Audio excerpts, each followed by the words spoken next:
Welcome to the Critical Hour.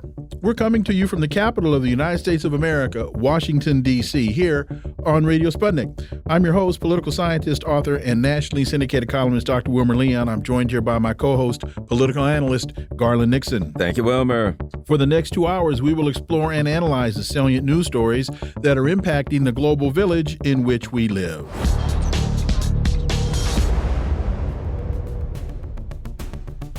Sputnik News has a piece entitled, Macron Comes to U.S. as EU Fears America Would Gut European Industry. While the EU supported U.S. sanctions against Russia after the start of Russia's special military operation in Ukraine, European officials were not happy with the ensuing economic crisis that hit the bloc. The U.S. economic policies heavily prioritizing American market only contribute to the tensions between Brussels and Washington. For insight into this, we turn to our first guest. He holds the John J. and Rebecca Moores Chair of History and African American Studies at the University of Houston. He is one of the most prolific writers of our time. His latest book is entitled The Counter-Revolution of 1836, Texas Slavery, Jim Crow, and the Roots of American Fascism. Dr. Gerald Horne, as always, sir, welcome back. Thank you for inviting me. According to the American press, Macron is urging his U.S. counterpart, that being Joe Biden, to mitigate the effects of the Inflation Reduction Act, making exemptions for European companies. Dr. Horne, if I were talking to Macron, I would use a very, very often used political science term, duh. What do you what do you expect the U.S. to do, Emmanuel? Your thoughts, Dr. Horne? Well, it's rather a sad spectacle, is it not, that Mr. Macron showing up in Washington for this first state dinner of the Biden regime. I say that because we, unfortunately and apparently incorrectly, had come to expect more from the French ruling class. I think that perhaps our vision was clouded by Charles de Gaulle, the post-World War II French leader, who, after all, recognized the People's Republic of China years before the United States did, tried to position not only France, but the budding European Union, and as a counterweight not only to Moscow, but to Washington as well. But with the collapse of the Soviet Union, the French ruling class was not able to pivot. And what has happened is that France, like many of its EU neighbors, has become a kind of satellite for U.S. imperialism. And this is rather sad. I'm sure Charles de Gaulle is turning over in his grave. Now, certainly, Brussels, meaning the European Union, has a legitimate complaint about this so-called Inflation Reduction Act, which supplies subsidies in a manner that could easily be termed protectionist to U.S. industry against the interests of French industry. Not only that, but with the European Union and France going along with this escapade in Ukraine, leading to a rupture in relations with Moscow, this has raised enormously the price of energy in Western Europe, which has caused many Western European corporations to move their facilities to North America, which is part of the complaint that your opening statement was making reference to. I think it's apparent that despite the think tanks, despite the so-called intellectuals and the foreign ministry and all the rest, France and the European Union were not able to figure out exactly what was going on with regard to the international situation post-1991, post the collapse of the Soviet Union. Of course, they're not alone in that respect. We've talked many times on this program about how Black Americans generally have had that epical Copernican event, the collapse of the Soviet Union, pass them by and not making adjustments. But I think that certain Western Europeans are trying to catch up, trying to play catch-up ball.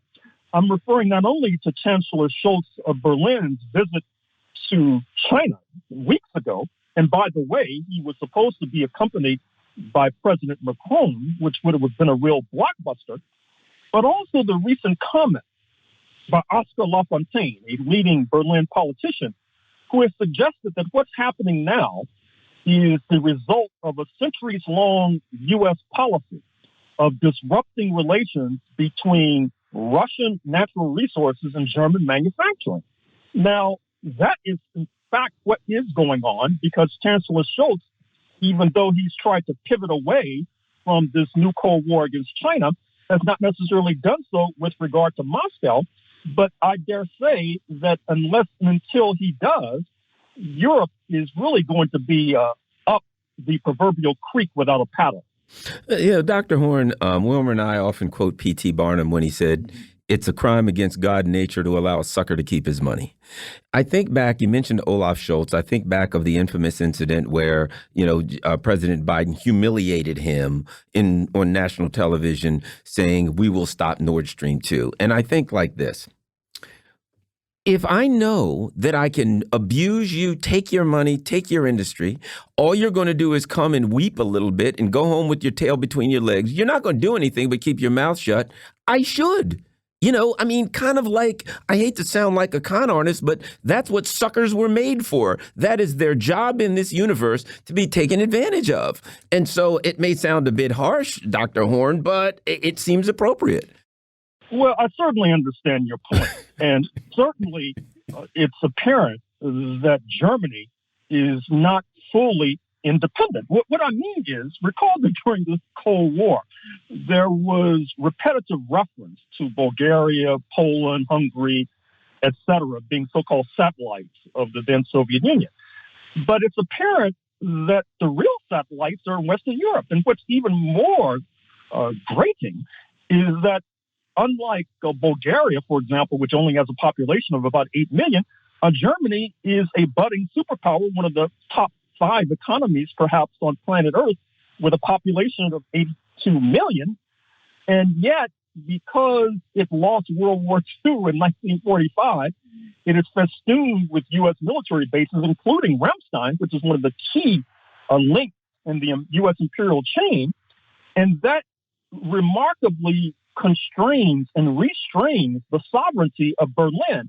And I dare say that until these military bases are ousted, you're going to continue to see Berlin tail after U.S. imperialism. And what's even more remarkable is that part of this chain of creating these satellites is the Green Party.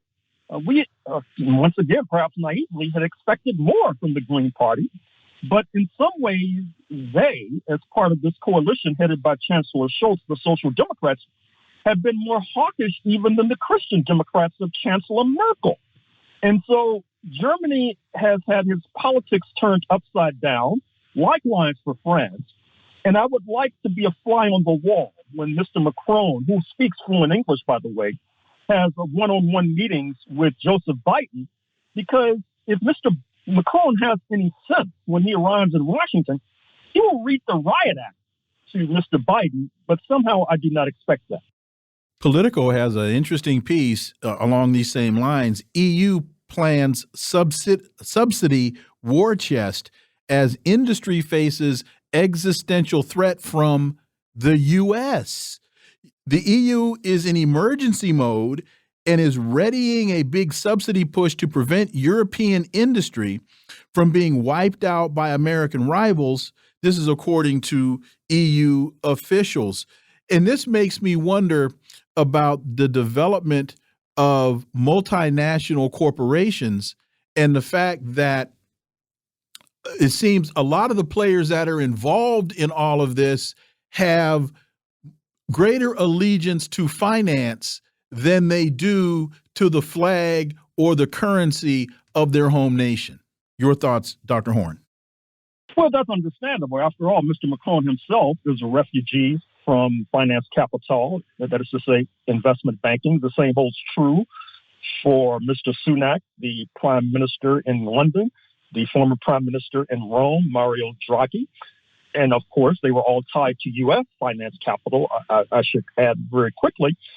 But we should also not forget the role of the People's Republic of China, because what's happening now is that the People's Republic of China is setting the pace for the global economy. And since in China, the government, i.e. the ruling party, the Communist Party, is at the controls with regard to the commanding heights of the economy, particularly banking, but also transport and all the rest, and its economy continues to rise. You know that in the last few decades, it's risen sometimes at double digits, and it's headed towards being the number one economy. And that's forcing the traditional North Atlantic countries of the capitalist world, led by the United States and Western Europe, to adapt and adjust, hence the Inflation Reduction Act, so-called, which provides U.S. government subsidies to U.S. corporations, and hence the crying in their beer of the European Union, which is now being forced to do the same. But we need to recognize that the capitalist countries have jumped, at least temporarily, which was never valid in the first instance, their so-called free market rhetoric about having the government stay out of the business, for example. That was hardly ever true. It's almost like a fantasy to mention it today. But once again, we would be remiss if we fail to acknowledge that these capitalist countries are trying to adapt to what the pace is being set by the People's Republic of China. And isn't this Inflation Reduction Act in many ways the very thing that the United States has been accusing China of doing as it relates to Chinese business and Chinese, not necessarily Chinese currency, but in terms of Chinese business? We're now with these tax credits and all these other things, basically doing the same thing that we've been screaming about China and calling it unfair. Well, obviously, you're correct, but we should expect little more than hypocrisy from Washington and from Wall Street, which, of course, has been suffering a number of setbacks lately. I trust you paid attention to the recent elections in Taiwan, where the hawkish ruling party has suffered grievous losses, which portends a kind of entente between Taiwan and the People's Republic of China. Of course, China claims Taiwan as its own. And this also will have enormous consequences for the global economy because, as we've said many times on this program, TSMC is the major manufacturer of computer chips important for everything from iPhones to automobiles. They're headquartered on Taiwan. If there is an entente between Taiwan and China, this portends that TSMC and the other giants of the Taiwanese economy will not be in a position to try to be a battering ram against China. And therefore, you have the Inflation Reduction Act, which you can say Washington was anticipating this by pouring billions into chip manufacturing in the United States of America. The question is that too little too late? Dr. Gerald Horne, as always, thank you so much for your time. Greatly, greatly appreciate that analysis, and we look forward to having you back. Thank you.